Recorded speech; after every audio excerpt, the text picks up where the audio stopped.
Grateful for your come and get the opportunity to show around our facility. And basically, thanks for coming. Mate, it's absolutely my pleasure. I don't think I was there right at the beginning of your journey, but pretty close to it. And it's been a privilege and a pleasure to see how much you've achieved and grown. And I saw this facility, I think, just before you were bringing in the equipment, and now to come back just a few months later and see it in operation with all your team doing so much, it's amazing. I appreciate that, and without getting too soppy, like obviously without your help, without your support and help and guidance and all the rest of it, we wouldn't be where we are. So you've got a big part to play in that. So thank you very much. Oh, well, thanks, Robbie. But it did it completely out of self-interest. I've been looking for a great terrain for a very long time, and we found it in you. And, perfect. Well, thanks very much. Well, listen, let's get this going. Well, I like to start off with, what is your very first food memory?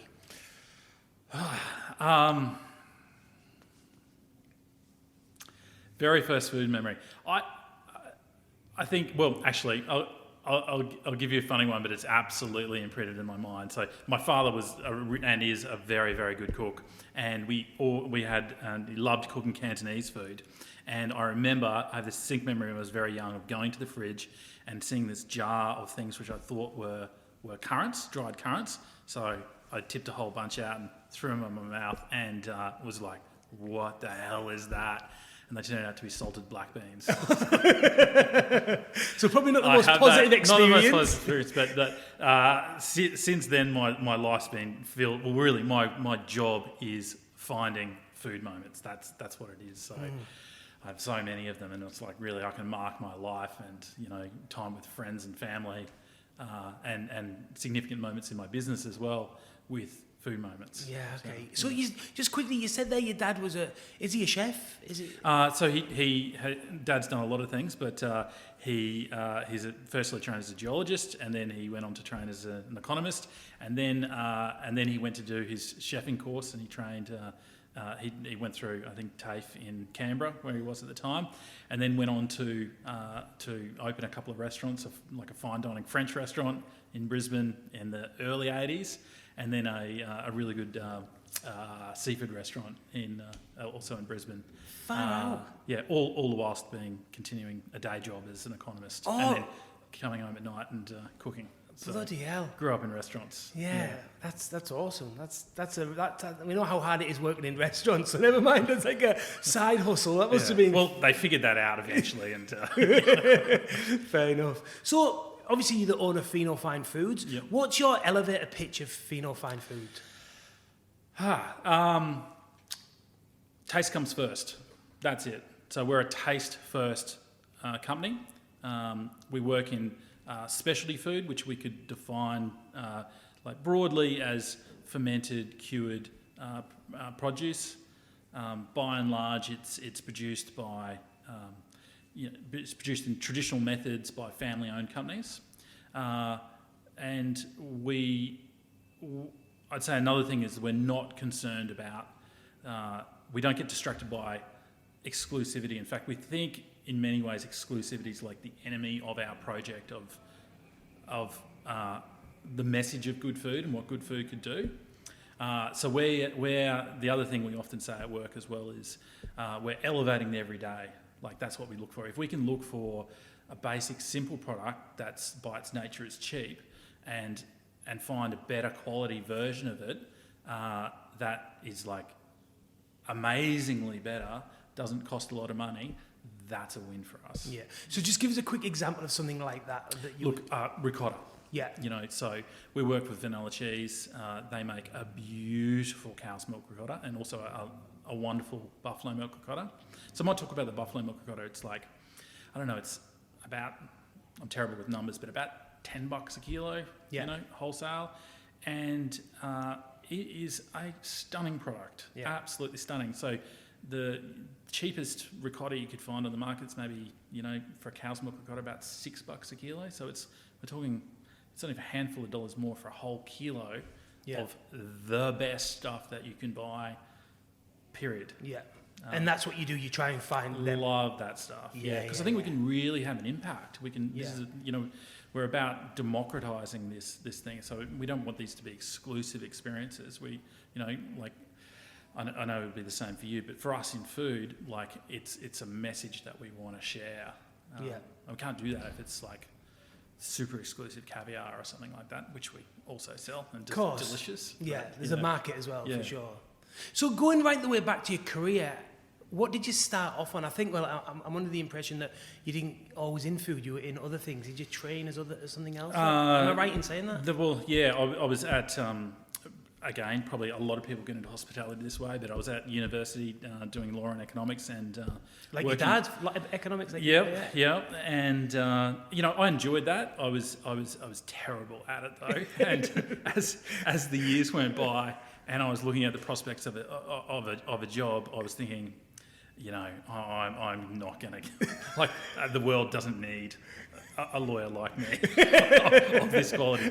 But during university, like a lot of people, I was working in restaurants, and I just got absolutely hooked with it. So I worked as a kitchen hand, and I loved the rush of it, and I loved food, and it just it was exciting, and I got to try things, and my hobby was cooking and enjoying food, so it was a way to like get paid, earn an income, and do this. So I guess I got into Fino by sort of being very interested in where the products come from, the history, something about the environment, the culture of it, also the like sort of the chemistry and the weird stuff that goes on with fermentation, and just got from there, and it started sourcing some things for the restaurants I worked with.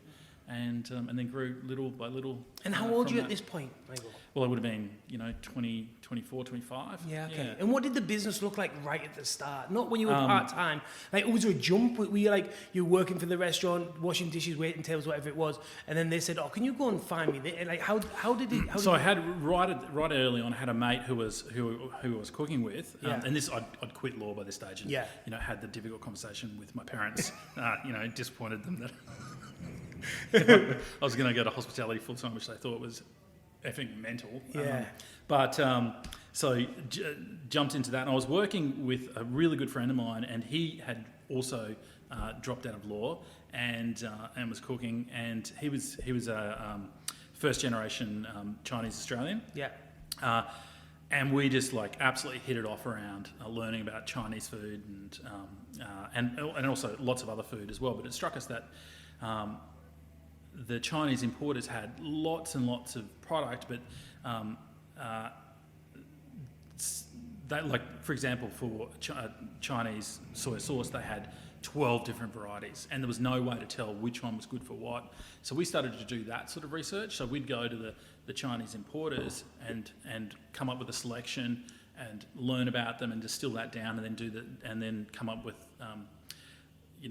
provide that advice to restaurants. And on how to use the Chinese. On how to use it. And it's like, this one's used for this reason, this one's used for this reason, and we've already done the selection. Like we've tried to get the best out of the range. Yeah, nice.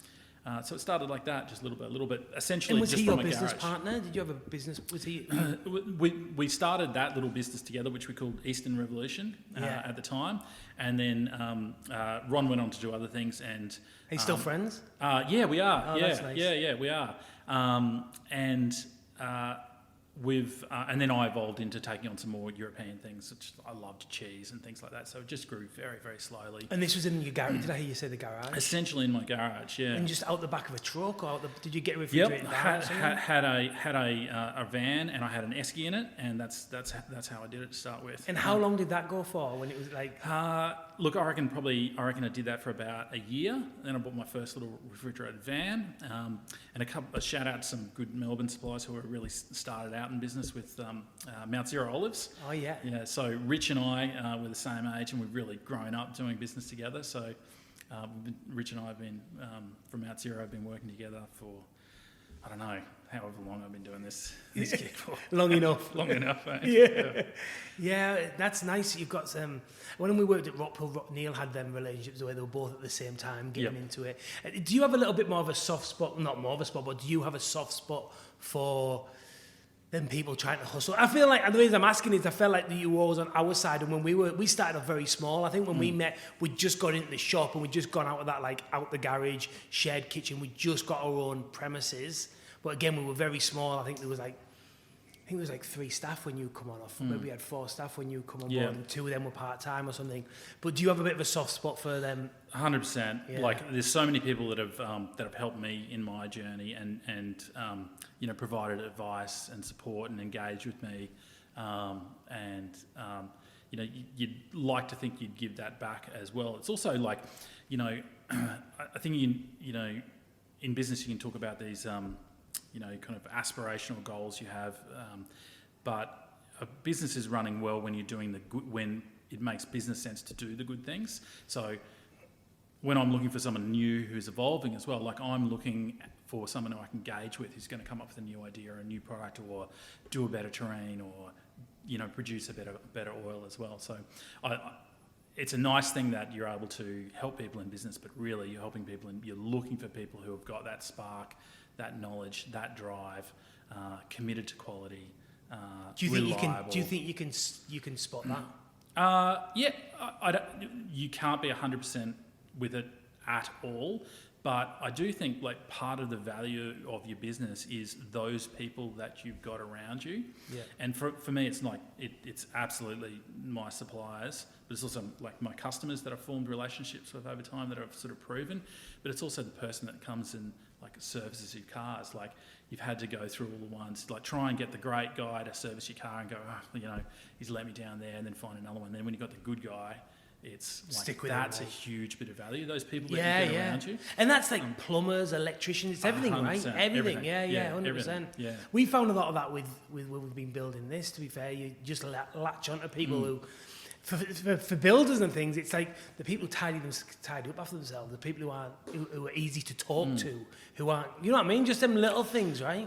The people that make life easier, that help you accomplish more. That's and exactly it. Like, obviously that has to be a mutually beneficial arrangement, and it should be like what we're doing should be fun and enjoyable, you know, for everyone engaged. And if you're doing business with people and it's not fun and enjoyable, like maybe if it's different, if you're like, you know, like building skyscrapers or something when there's enough money to matter. But for me, you know, I only want to do business with people I enjoy working with. And like you say, just to really drill down on that point, more than people that you have around you, the easier it is to move forward. That is an absolute fact. And like the staff and all them little, like you say, the car, get the van service, and your refrigeration guy and your chicken supplier, and all these people, if you can get them good relationships with everyone and you pay on time and all them things, and it just hums nicely, then you're laughing, right? It's Absolutely. when people don't turn up and the delivery doesn't rock up and you can't get the guy on the phone, and your days turn into a nightmare when you're chasing your tail like that. It's a total disaster. So that's where you started many years ago, 20 years ago. 30 years ago. Yeah. 20 years ago. So where are you sitting at today? How does the business look today from there? Look, we are still very much well, we're probably at that inflection point where we've left kind of like small business territory and moving into medium business territory, but it's still, you know, we are a small business in terms of the way we talk about it. We've got a sort of very tight team that work. Although we're starting to put in place, you know, structures of groups of people who do, you know, certain activities in the business. And how was that? How was that? Like, you know, you were the guy that was probably employing everyone at the beginning. Like, you know, you knew everyone, you were doing all the interviews, you know, you being, because it was only you, so the next person, you know. And how is it now the business where you might not be making the recruitment decisions because you've put someone in place to make them decisions? How's that? How's it like? Well, I think, and I'm absolutely no expert on this, and I'm learning all the time, and I can see people who do these things much better than we do. But like, what we've tried to do is have systemize where we can, which is like, there's many things that we can systemize, and that's not a set and forget thing. So we try we're trying to evolve Set those. and forget. Yeah. That's nice. So what you're saying is you put a system in place. When you say set and forget, you put a system in place once and then you don't follow it. Is that what you said? You just keep... You have to make sure it's being followed. You have to make sure it's yeah. being improved. You have to make sure it's relevant. And There's a lot of that once and forgot, right? Yeah. There's heaps. That can easily happen, right? Yeah, absolutely. Yeah. So we're trying to put in place, codify what we learn. So if we make a mistake, we're going to try and find out. We try and have a culture of finding out why, making sure that's right. So if we make a bad hire, or a hire goes badly, or we slip up and don't call the candidates that had applied and let them know they haven't been successful, which is something we absolutely want to do. We want to make sure, okay, how did we miss that, and put in place some steps and procedures. Make sure we're following steps and procedures. Make sure we're improving those all the time. But that's got to be there's got to be a bed of culture, really, really strong culture in the business, to make sure that those things that aren't in there, people have got a reference guide, like a personal reference guide to go back to and think, is this the intent of this system or procedure? Is that what we want to achieve? Is that a HR person? Do you have a HR person? We've outsourced the technical HR advice, and we've written manuals and policies around that, of course, for our business, and we've got someone internally who is doing lots of jobs, but also making sure they're going ahead.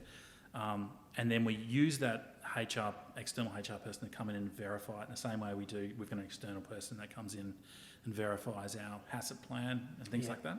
It's very common in small to medium businesses to have external experts to come in, right? It's a good way of doing it. We did it for marketing for a while. We do it for strategy a little bit. And we've just got an intern for HR as well, who it's fell in our lap, but moving forward, I think we might look at doing that also to get, because you can't have we're not big enough to have a full HR team, and not like, it's just an expense that we can't, where if we could have it monthly, quarterly, refreshing, make sure all this, do you know what I mean? Is that how you use it? Absolutely. And they're one of the conversations, like, when you and I catch up, we're always comparing notes about this, like we talked about how you're shooting this amazing video content and things like that, and there's things that I can learn from that, I'm always, you've got that group of people you catch up that you're friendly with, that you compare notes, ask questions, and how are you doing it? So those external advisors are the people that I'm often involved. Like, who do you use? Are they good? Are they who would you recommend? And it's a nice thing to be able to hand on to other people as well and say, oh, I've got the person for you. She's awesome. Here's the number. So, what's that called? So it's like social status. That do you know about that? Yeah. It's like classic of, like, if you find a TV show you enjoy telling someone else to watch the TV show, then when they come back to you and say, oh, that TV show you told me was awesome, it's like social status. Just being able to give, do you know what I mean? And it's just a psychological thing. We're all like it. We all all enjoy that. So has the strategy of the business changed from the beginning to now, or is it still roundabout? Is it still the same? I think it's the same. What we've done is refined it and really and are continuing to learn how to identify the strategy in real life. Like, so for us, it's a simple example of a kind of like applying that strategy of being, taste forward always, is when you're presented with a product that, like, geez, the packaging's really pretty good, I know there's a market for it, and the price is like really good, and I absolutely know it'll sell, but you know what, it's just not that good, like, and it's having that strategy to rely back on makes you just go, someone's going to go and make a lot of money out of this and sell heaps of them, but it's not us. It's not us. Yeah. It doesn't fit in what you're trying to. That's right. Trying to say. Yeah. So I think if we make those decisions over time, that'll mean the portfolio is, strengthened, and people know what we mean. They'll trust when a product is in the catalogue. So I guess just to not simplify, but that's almost like you're building a brand, right? Do you know what I mean? Like you carry brands, but the brand that you're building is for quality, and it has to sit in within what you're trying to distribute, right? Like, I'd like our customers to know that, well, whilst the product may not be for them, and that's absolutely like their rightful place to make the decision about what works for their business, and we don't know everything, but I'd like our customers to know that when someone from Fino calls and says, hey, I'd like to come and show you this product. I think it might be worthwhile to you, that they, through previous experience, know this is definitely worth a quick conversation and it's definitely worth a taste. And I'll know that it's been carefully sourced. They've gone and visited the factory. They understand where it's from. It has certain, values intrinsic in the product. And I should have a try and a quick listen. And you might go, okay, no, it's not for me. It's not for this menu. Won't work in my shop, and that's cool. But if we can repeat that over time, people will give us the time of day to do that. Yeah, and then alternatively, on the flip side of that, if you do that and you get it wrong, for instance. And you put products in that you feel like will sell or will do well or fit well with them, and they don't, because ultimately they copy it, unless you do sale and return and different things like that. But generally, let's just say they copy it. That can also take away from your reputation also. It can absolutely, and we really must minimise that. I think we have, though, I try and allow myself a percentage of, like, captain's calls would be one way to do it, or just passion projects where we just go, I know there's no market for this, but I'm going to make a market for it because people need to have this in their life. And some of those passion battles where we're just going like, why don't people get this product? We win over time. Do you? Yeah. Well, I can think of a few. We were talking in the car, like another vanilla product. Vanilla, I think, was the first people in Australia to make burrata, and I'm pretty sure we were the first people in Australia to sell burrata. And when vanilla started making it, we started selling it. We'd get 2 buckets in at the beginning of the week, and we'd probably eat 1 bucket and throw 1 bucket in the bin, and we did that for so long. Yeah. But it's burrata, right? Yeah. This is going to catch on eventually. Yeah, it has to, right? But now it's everywhere, right? Absolutely. Yeah. And good quality Australian olive oil. Like when we started this business, it was like, well, why would you have Australian olive oil when you can have Italian? And it was like, because it's it's fresh and it's amazing and it's a great price, and like, why wouldn't you have something that's support of your local culture? Yeah. So we have won a few of those, and there's been heaps of battles we've lost as well. You just think, I was wrong. Everyone else is right.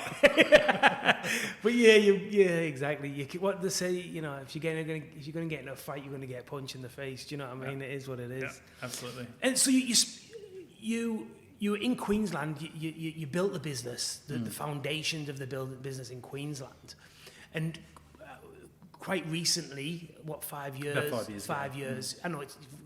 So 5 years ago, you moved into New South Wales. What was the reason for that, and why did it take you so long to make that decision? Well, the business really did take a long time to grow into Brisbane, where we went. Well, okay, we're doing our job here, and we really know the business, and we've identified it, and we're doing. I think hopefully we're doing well for the brands and producers that we represent, and we. Essentially, we just saw an opportunity where some of the brands that we really loved, that were doing well in Queensland, weren't doing as well as we thought they could in New South Wales. So it was really about that. And then we talk about strategy as well. We thought, well, what we really need to do is to be able to have products produced for us, or select products from overseas that we import that meet our criteria. In terms of quality and how they're produced and where they're from. And just coming from Brisbane, Brisbane just wasn't quite a large enough market to have enough volumes in order to do that ourselves. And you just worked that out. That was just like, we can't, with what the capital we've got and the amount we sell and the volumes that we got, we could build it up if we were to sell to other people, but we really couldn't start the project off comfortably with the volume of sales that we had. Yeah. And moving to Sydney and having that established meant that we could then go, right, well, we can off our own bat have these products made to our specification, or source these products from overseas and start the importation process, and then work with other partners around Australia. Yeah, okay. And was it a well, it is. It's not even a question. Obviously, it's a huge jump to do that, to have 2 businesses, large businesses in 2 states.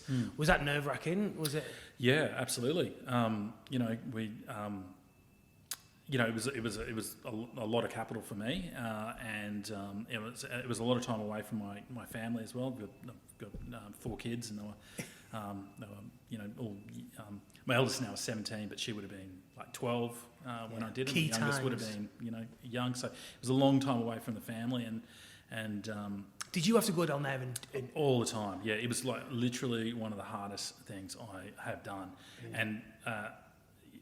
One of the biggest things was we grew very, very rapidly to start with, which was great, but it was also like, shit, all those problems that you'd have later on we're having right now, and we've just got to make them work. So we made them work.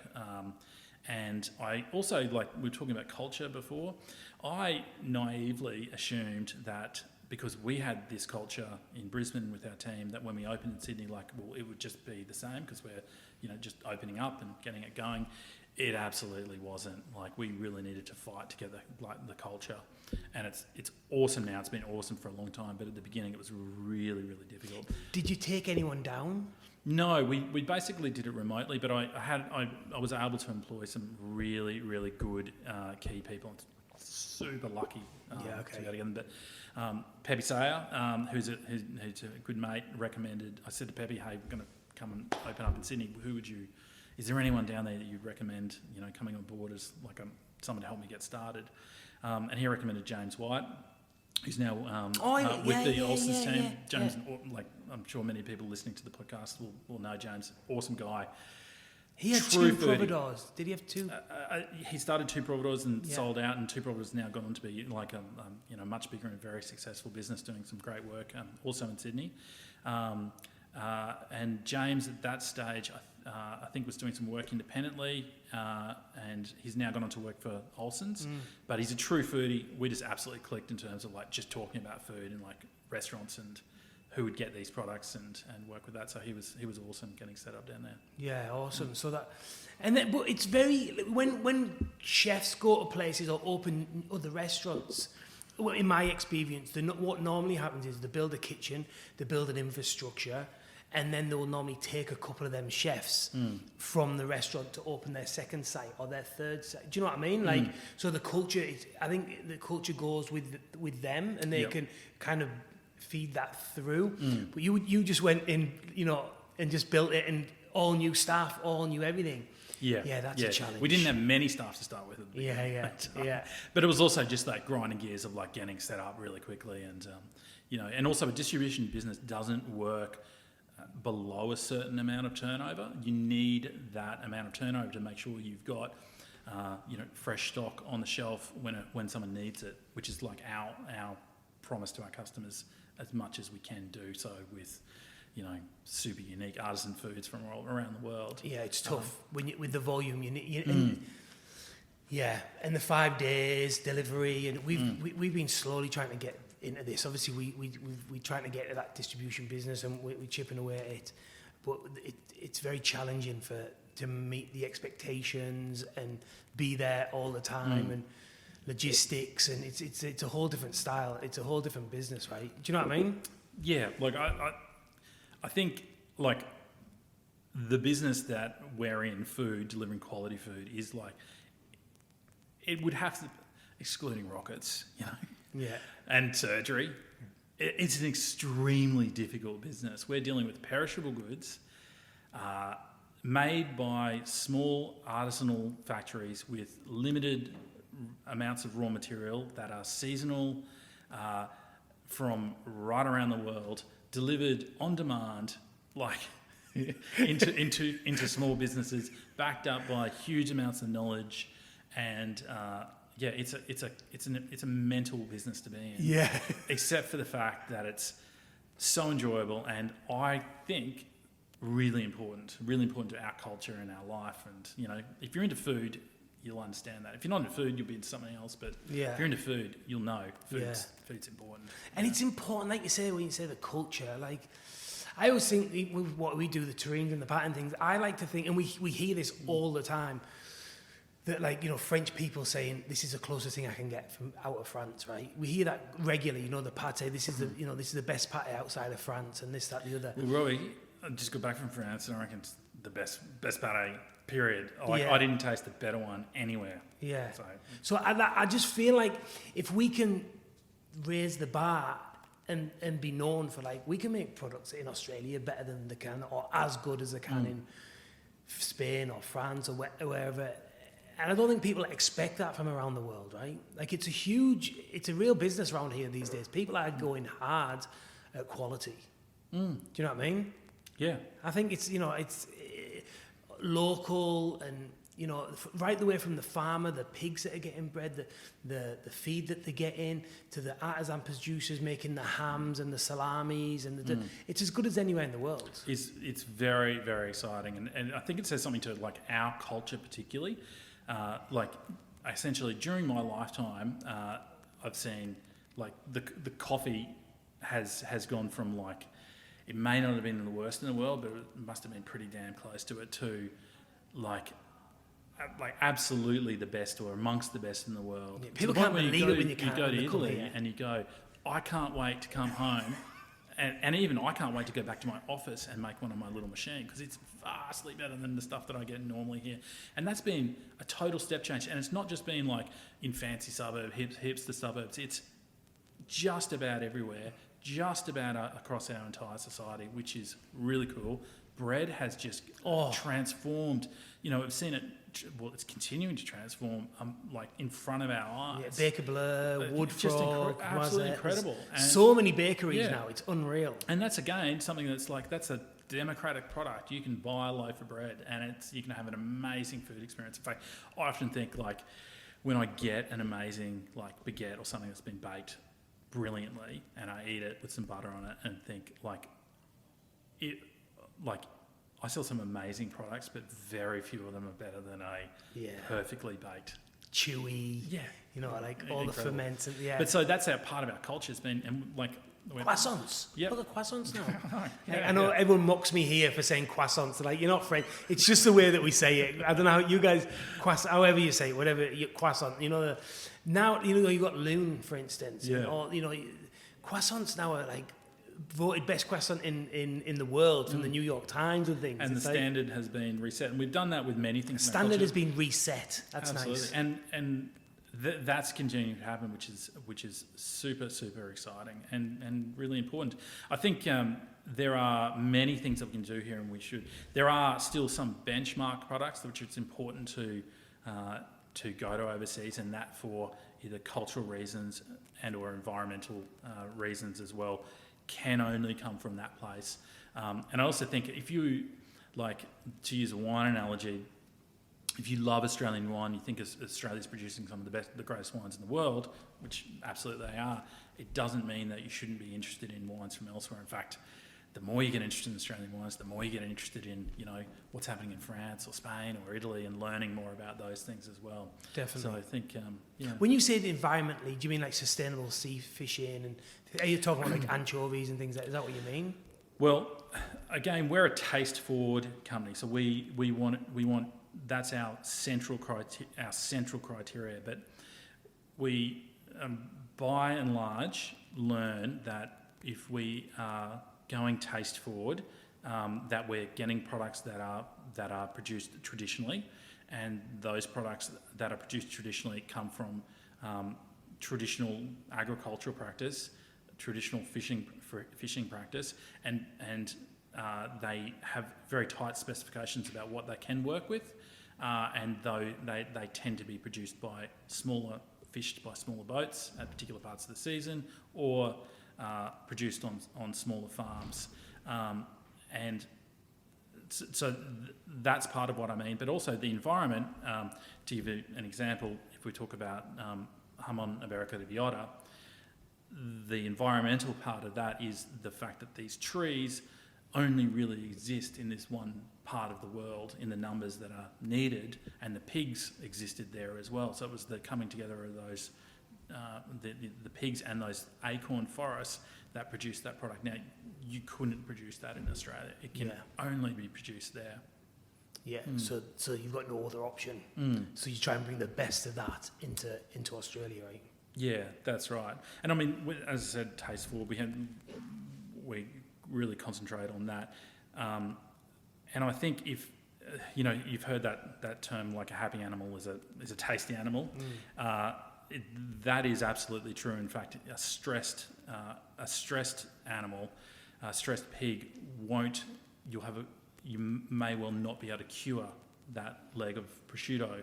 Adrenaline, right? I think so. I think it's related to the pH of the meat. I think it's the adrenaline when it gets stressed and it gets slaughtered, then the adrenaline is still in the system and it damages the thing. Yeah.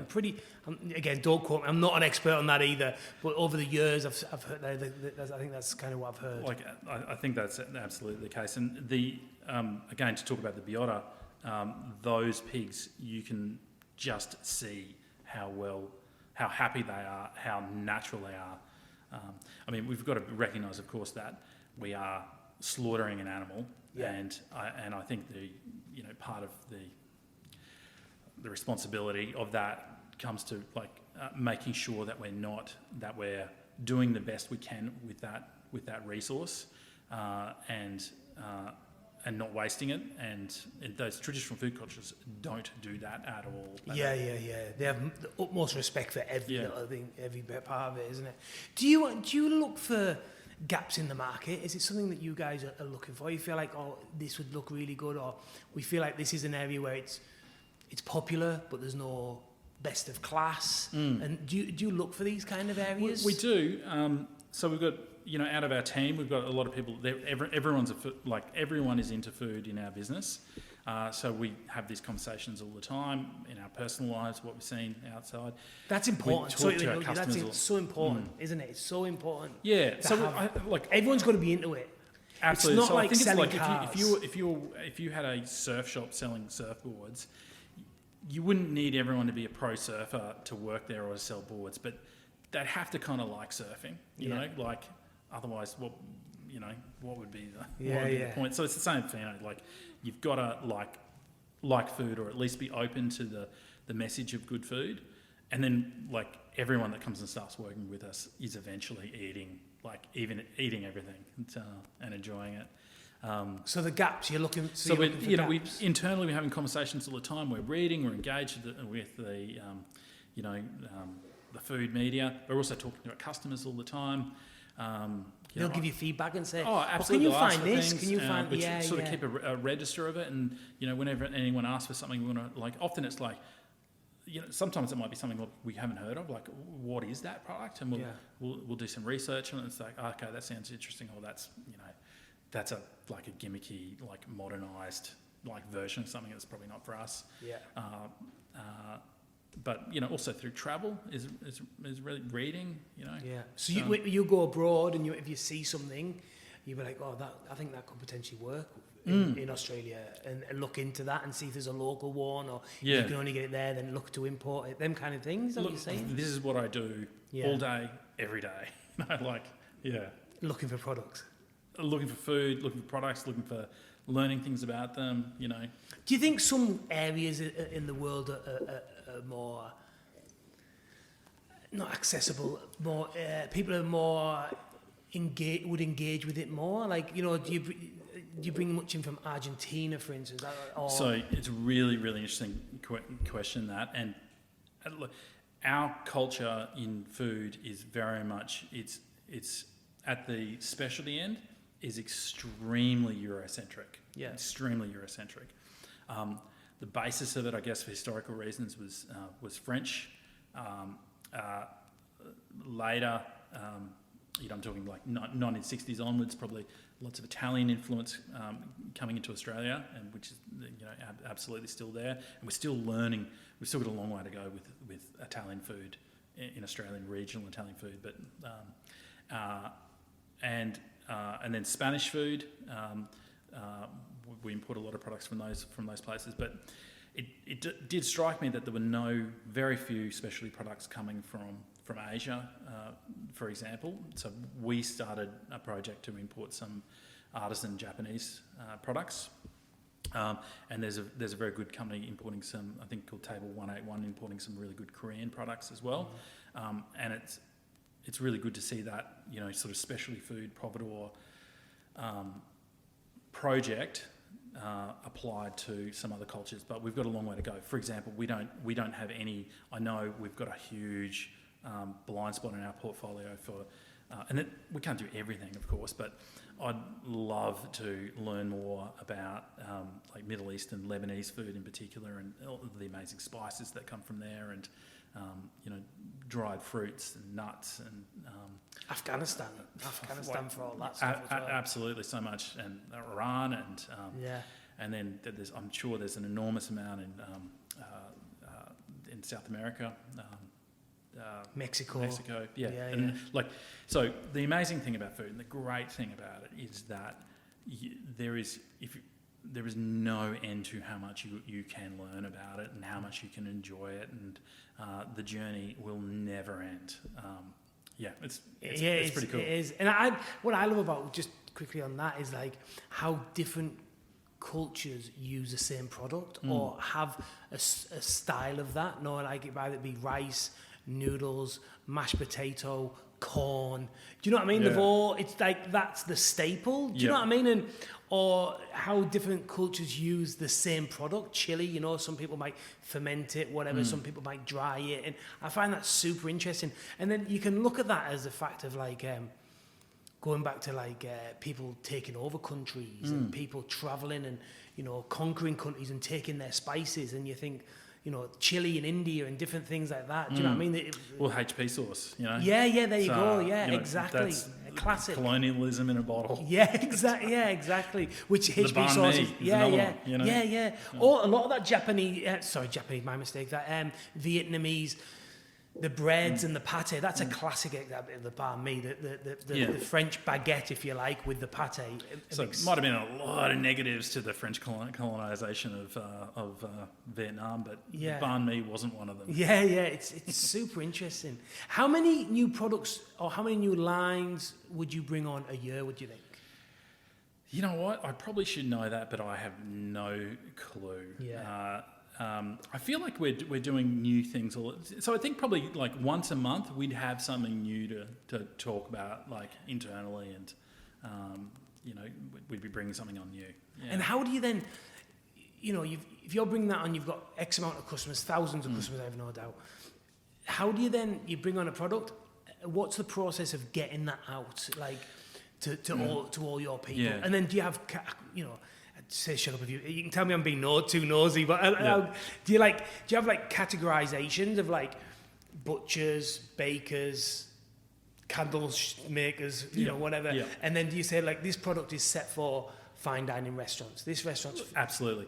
So I think it's like know the product first, so understand the attributes for the product, like how could you use it, and there's often like lots of different ways to use it. So that's the research part, but it's also sitting around a table and like talking about it with like our knowledgeable team, going to some trusted advisors in the industry, so they're like customers that we've got a good relationship with, that we can go, hey, what do you think about this? I reckon it might be something that you could use. I'm thinking about it in this way, and they'll often like go, actually you could do this with it, or use it in that way.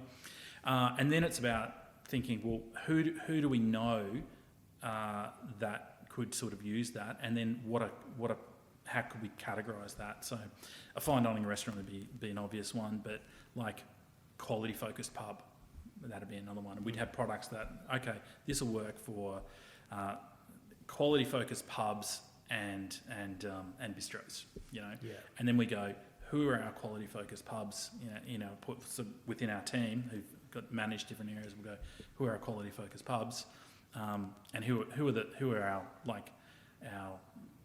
the ones that we've got the best relationship.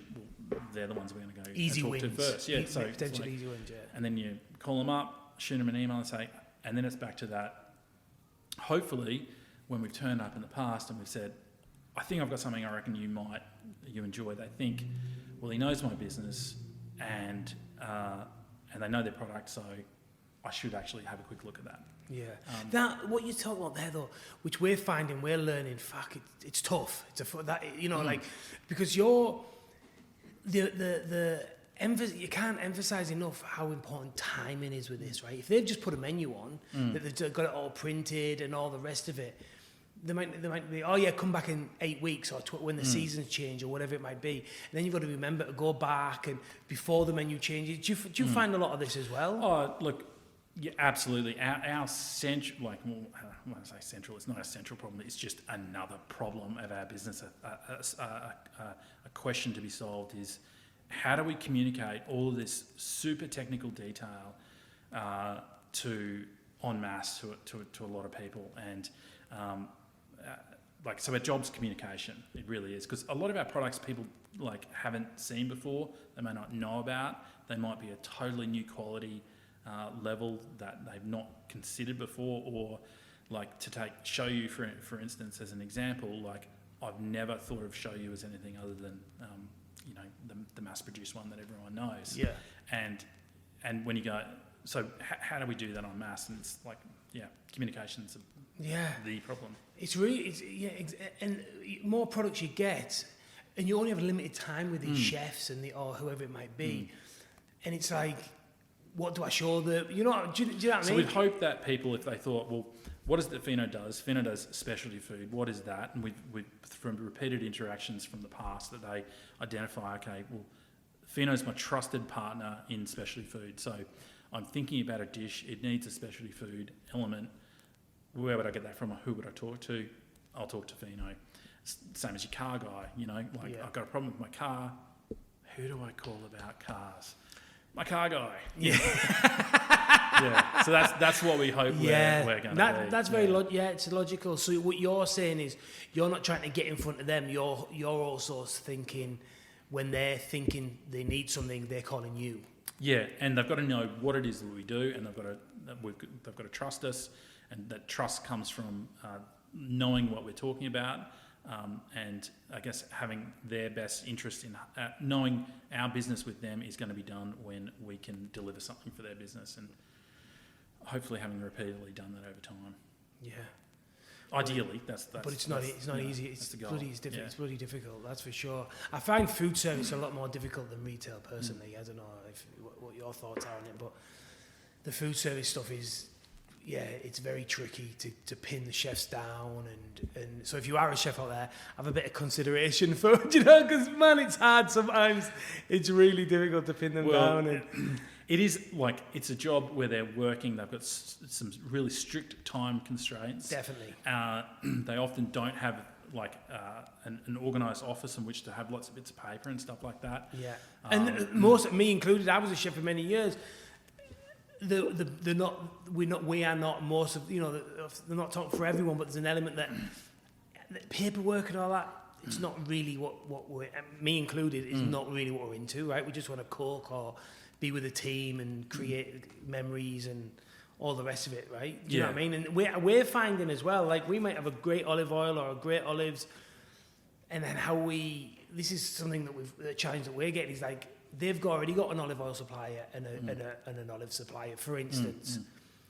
How are you going to get them to take yours? Do you know what I mean? Or if you're not going in with another product, they've got relationships, or if you're not going out with something specialty, do you know what I mean? Like trying to get that business, it's difficult to get that business because someone else has already locked that business in. Do you know what I mean? Yeah, no, look, absolutely. So I guess it's again thinking about what's the compelling thing for this business, and where could I really help. So I'd hope my sales staff, when they're doing that, are really thinking from our customers' point of view and thinking not only is this I reckon this is a great delicious product, but how would they use it on their menu, or how would they use it in retail, and and then helping distill that down. At its best, it's like, me, you know how I've selected this. Have a taste of this. Holy shit, that's amazing. Here's 3 quick ways to use it. If you want to know why it's so amazing, ask me.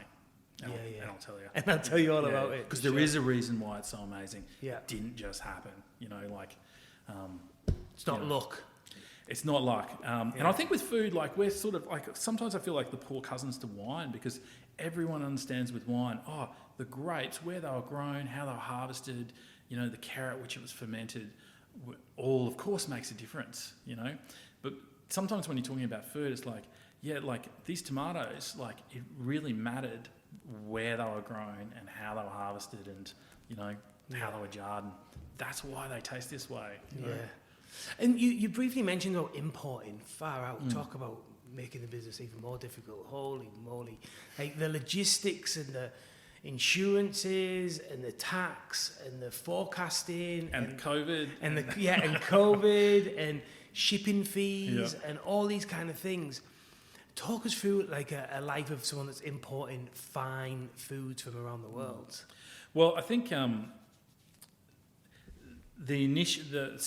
selecting it is essentially exactly the same as selecting here,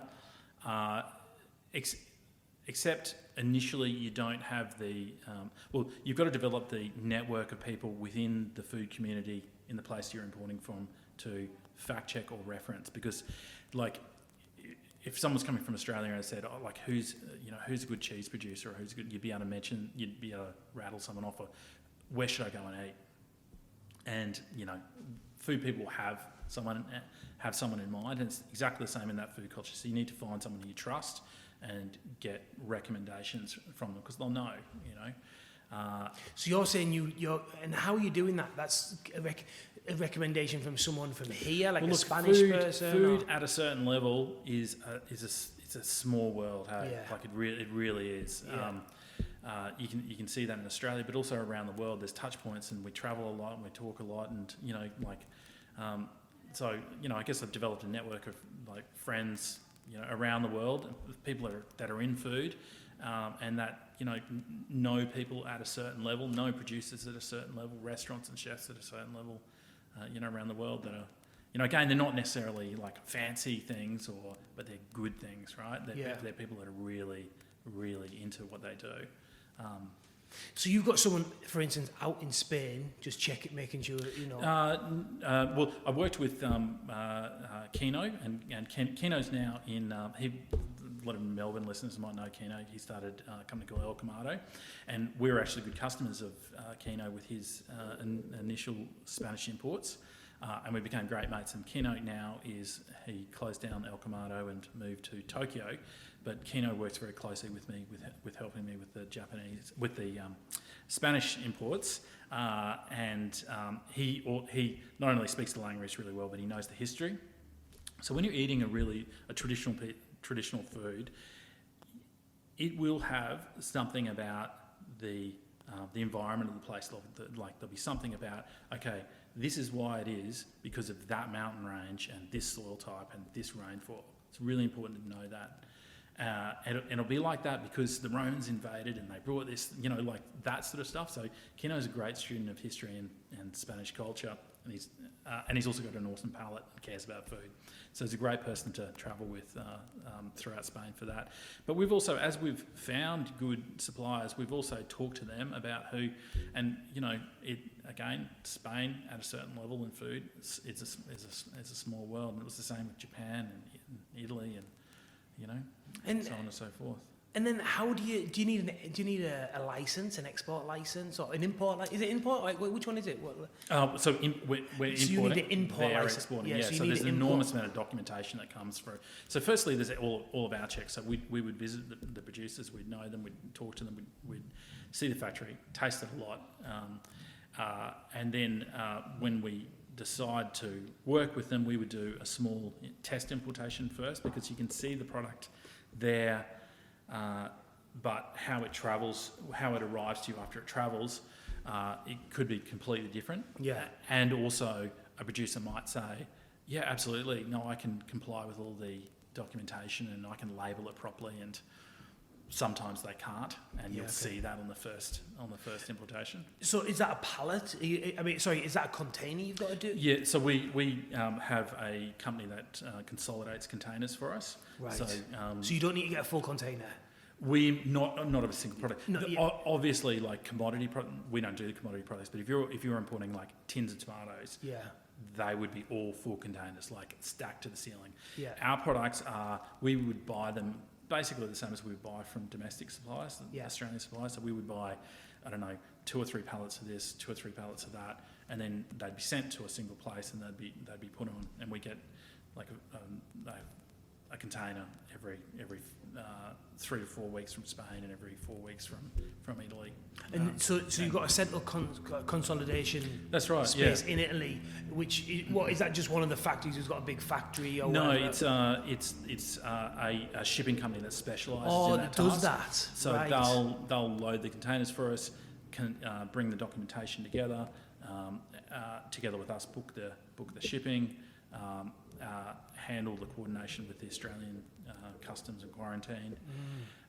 Then there'll be a whole series of like testing and paper. It's At this end? Yeah, there's an enormous amount of administration, and the system really is set up essentially to make sure that we're bringing in products, that food comes into Australia that's safe and palatable, that there's no pest species being brought into Australia as well. So it's a good system from that point of view. It is set up, I guess, sensibly for the way that most food products are imported into Australia, which would be full multiple containers of food, like industrialised food coming in. So when we bring in a 40-foot container and it's got, a few hundred kilos of this cheese and a few hundred kilos of that cheese and a whole bunch of other stuff, like the paperwork is enormous. Every time? Every time, yeah. And then there's a big testing regime. What kind of time? So COVID has made that a lot worse. Europe's getting better and better and better. Japan was just blown out of the water with time. So when it's working well, place an order. It'll take essentially, we'd give our suppliers there usually a month. It'd be ideally a month on the water, and then it'd be cleared and released to us. So 2 months would be the fastest ideal time. Yeah. With it, and it's getting much better now. But during the sort of the last couple of years, it has been an indeterminate amount of time from sort of 3 months to 4 months to 5 months, and then so. A bit traumatized by that one. Exactly. So just very, very difficult. And then on the other side, you don't know what demand's going to be. So when you're ordering that far ahead, that's what I was going to ask. How do you do your forecasting? Any customers or lots of customers? Like we might be, and God, any of your restaurant listeners will have it way worse than us. Like actually prepping food and then going, yeah, we don't have it in the bin. But that's been difficult. And what about shelf life and things? Obviously, if you're bringing stuff over, well, so shelf life is a major thing to manage. We really try and restrict the amount of air freight we do. Yeah. For a few reasons. One is that in Australia we're right at the end of that air freight chain. In fact, it has to change planes when it gets here. So difficult from a temperature control and quality control point of view, but it's also horrendous from an environmental point of view as well. Yeah. So we bring products. The vast majority of products are brought by refrigerated sea containers, so shelf life is important. Yeah. And doing as many containers as we can, so having turnover of those products, which means building a customer base for them. You're saying about that paper. How, do you have one staff member, or who does? How do you go through all that paperwork? Well, and how long does that take to do that?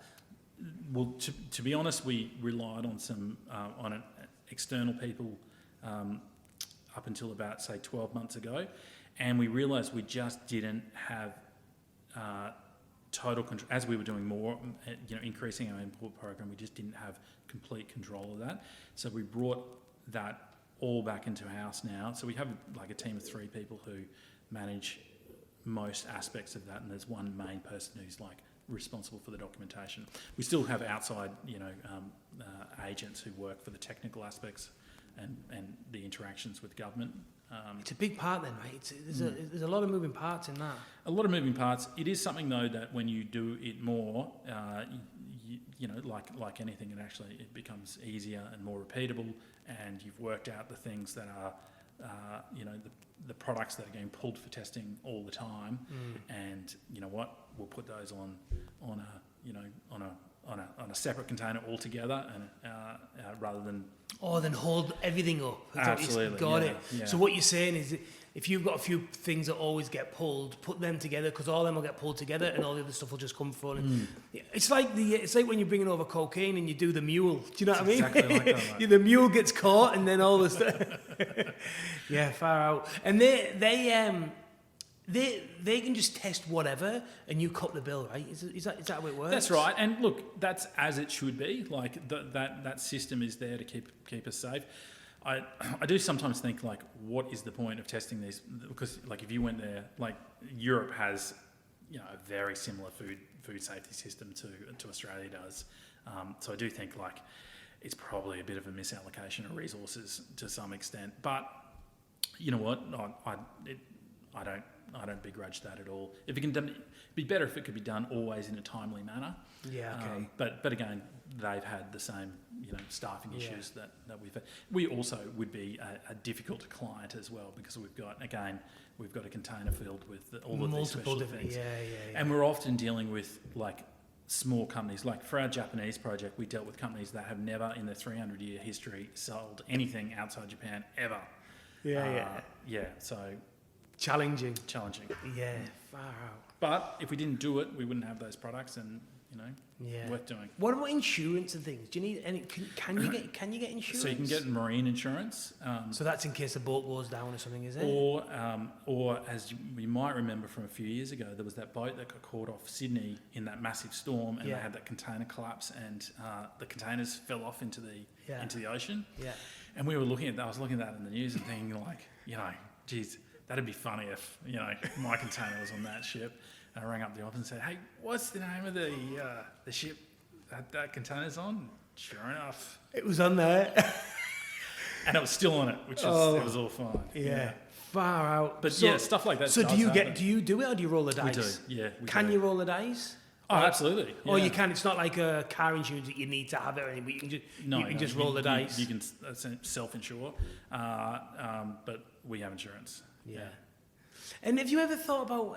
We spoke about this a fair few years ago, and I'm always interested in. Have you ever thought about getting into the retail or food service world? We had a chat. Look, I don't know enough about restaurants to open a restaurant by any means. So I know what I don't know there, and I have an amazing respect for those clients of ours that do such a good job at restaurants. So I don't want to open a restaurant. I do want to make our more specialised products available to customers directly, and because we sell a lot into restaurants. So if you're a member of the public and you're interested in food, you're eating many of our products regularly in, good dishes. But if you said, where can I buy that product from or this product? Well, we could say, well, you could get that show you from, like, that awesome retailer over there, but then the Induya, you would have to go and drive over there for. So I do think at some stage I would like to have like a destination shop where really dedicated home cooks could come and engage with these products, and we could give the same sort of like information that we give to chefs. Yeah, it makes total sense, right? And tastings, and educational pieces, and master classes. Because I know people are really engaged with it. I think it'd be great. People travel for food, like, definitely. And when friends and family, go to Europe or go to Japan, they go like, where should I go and eat? Where should I go and see? Can I go and visit one of those producers? And it would be fun to be able to share that more widely. It seems logical, doesn't it? But again, it's another resource. Is it going to drag away from what you're already doing and importing? There's no lack of things to do, right? Yeah, exactly. There's no lack of good ideas. It's so true. It's so true. And what do you think? I'm going to put you on the spot here. You can say I can't say it because I support so many good brands. But what do you think for people out there that are in Australia or coming to visit, or what brands do you think are a must try? What do you think are the what are really banging the drum for Australia, and like these are the leading brands you should from Australia? Yeah, from Australia. Oh, well, City Larder. Oh, come on. I'll give you that 50 later. Yeah, thanks. Look, vanilla cheese, and I'm going to miss some of our great producers here, but I'd say vanilla cheese, like, it's really pretty special what they're doing. It's world class. Absolutely world class. Yeah, and it's world class coming from like this is Italian culture done, a very traditional Italian product done here to like an incredible standard. So I think I've just come back today from visiting Barry Charlton at Barry's Creek. Oh yeah. He is, Barry and Cheryl and his staff are world-class cheesemakers, like world-class. Like that, Barry's blue cheeses are amongst the very best in the world. I just think like, when you're traveling and you come across something and you think, oh, wow, this is amazing. Well, I try and take that same mindset of like, sometimes you're in Australia on a beach and you just go, oh, this beach. And try and go like, what if I was in, overseas and I saw this beach and like, how would I feel about it, or this view or whatever? Well, I try and think about that with some of our producers as well. Like, and if I went to Barry's factory and it was like in the hills of Italy, and I'd be coming back going, I just had this extraordinary experience. Well, I've had this. It's just 2 hours outside Melbourne. It's incredible. Yeah. I think we consolidate for them, and Beck knows them a little bit as well. Yeah. I'd say like Mount Zero olives. I mentioned them before. Again, Australian olives and naturally fermented Australian olives, of which Mount Zero has been at the forefront of, we're world class in olives in Australia. Yeah. Do you want to just quickly, for people who aren't aware of the olive situation and the caustic and naturally fermented and all the rest of it, just give us a quick rundown about how that works. I guess the most traditional way of making olives is you wait to the olives, and forgive me for all the technical olive producers out there, I'm probably going to butcher this, but I'm going to simplify it in providor's language. You wait for the fruit to be ripe, and olives are a fruit. You harvest them, you put them into a brine solution, and then you put a lid on, and you will let them go through a fermentation process. They actually ferment. And then on top of that, they're leaching out that bitter, the bitter flavour is being leached out into the brine solution, and they cure. So and that's the natural fermentation way, and that's the way that's predominantly done in Australia. If you buy an Australian olive, it's almost certainly going to be done that way. That's my favourite way. And they lack a little bit of colour. They lack colour because they've been in the brine solution. Exactly. They won't be the bright green olive, of which green Sicilians are probably the most famous example. So that bright, if you eat I know a lot of people love them. I can't stand them. I hate green Sicilian olives. If you eat one of those olives, you'll notice it's very soft. To my taste, it doesn't have much. It doesn't have a lot of taste, and the flesh will cling to the seed. So it's quite an unripe olive, and it's been essentially cured in a lye solution or a caustic solution. There's nothing like food safety ways about that, and it's been done for a long time. But what it does is it removes a lot of the olive flavour, and it doesn't go through a fermentation and with all the flavour benefits that brings. And as a result of that, you can also pick them quite unripe, which you would, because if you leave them out and there's a hailstorm, that's your crop gone. So the quicker you can get them in, the better, right? Yeah. And you can do that process very, very quickly. And that's why it's done on an industrial scale. So many of the olives of the industrialised olives of Spain particularly are produced that way. And it does give you a bright green olive, but it doesn't give you flavour. And then the other method that's much rarer is salt curing olives, and that you harvest the olives, they must be ripe again, you salt them, and you basically leave them out in the sun to dry, and they'll shrivel up, and they develop a really beautiful sort of caramelised flavour. Like, that's not an everyday olive, but they're delicious. In certain ways. Yeah. I guess that's for everything, right? That kind of, there's one way, and then there's another way. Yeah. Do you know what I mean? This way is going to take longer. This way is a more natural way, or this way is a more traditional way. Or it can be speed up and be a bit more manufactured to speed the process up, and they're probably a bit cheaper. It depends where you want to be. How you want to shop and what you want to use it depends what street you go down. And the cool thing about something like olives, right, and what we say about like elevating the everyday is like, you can afford to buy the greatest olives in the world. Yeah. Like, I remember when you said that to me about things. It's a great way of looking at it. Yeah. You can have I remember you saying to me one time, like, it's like, if you want the best car in the world, it's going to cost you $500,000 or whatever, right? Or something. I don't know. I'm not a car guy. You know. Yeah, it's going to cost you a lot of money, $1 million, whatever it's going to be. Yeah.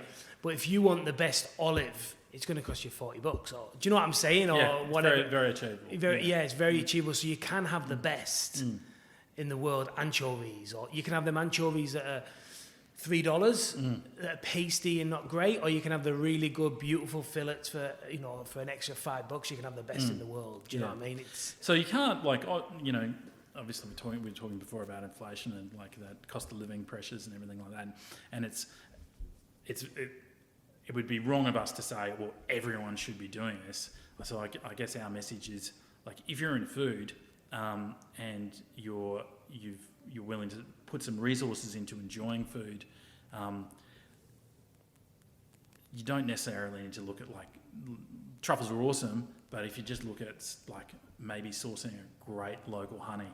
Yeah, butter, like, great butter. That's cool, Yeah. And it'll give you a food moment. We were talking about food moments, so that's something we talk about in our business. We're trying to define those. What do we mean?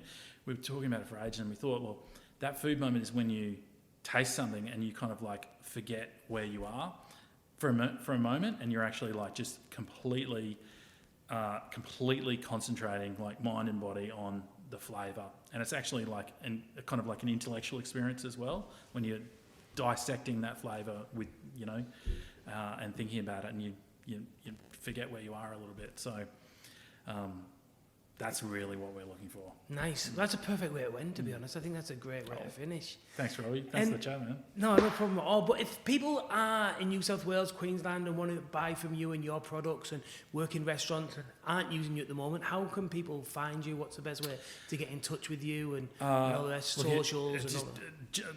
At Fino Foods on our Instagram feed, or jump online. But look, we're a real super friendly, super open company. We love talking about food. So if you wanted to like have a chat about food, taste some food, that'll be a win for us. And I agree. The knowledge that you guys have got and the effort that you go into collecting the knowledge and knowing the stories and the backstories and where it come from and the history and searching for these products and all the rest of it. If you're a chef out there and you do want them specialty items on your menu, you'd be crazy not to give you a call and just get the guys out and just say, look, I'm looking to get these products, can you help me?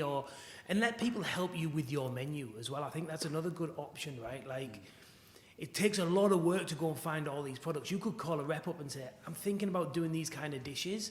Have you got anything on your portfolio that you can help me in this area? And there might be there's a good chance that they'll have something to help you out. Probably. We'd love to, and if we can't help you, we'll probably know the people that can. Yeah. Well, beautiful. Thanks very much for your time, Michael. Thanks, Robbie. Cheers. Yeah, good on you. Thanks.